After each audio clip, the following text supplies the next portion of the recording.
Storytelling, l'émission qui vous raconte des histoires, parfois vraiment flinguées.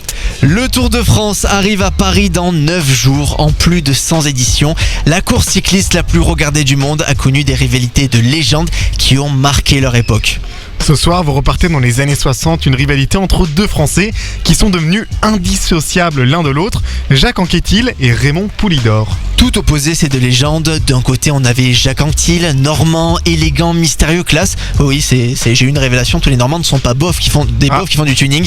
De l'autre, Raymond Poulidor, un Limousin modeste et accessible d'une grande sagesse.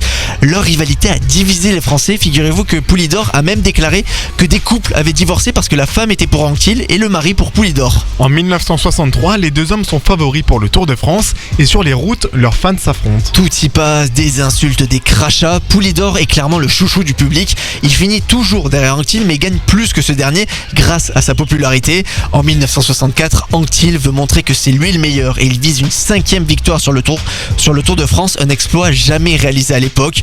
Tout se joue lors des 5 derniers kilomètres de l'étape de montagne. Au final, Poulidor finit 3e l'étape, Anquetil 5e, mais réussit à gagner son 5e et dernier Tour de France. L'année suivante, en 1965, Anquetil sait qu'il n'a plus de jambes pour gagner le Tour.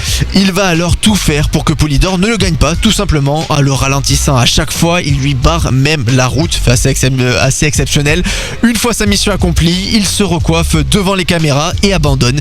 C'est là qu'il met fin à sa carrière. Les deux deviendront après très bons amis plus tard. Ils se retrouvent souvent pour faire des petits apéros ou des petites parties de tarot. Sur son lit de mort en 1984, Anquetil narguera Poulidor et lui dira à l'oreille Jacques, tu vas encore arriver 2e. Storytelling, l'émission qui vous raconte des histoires.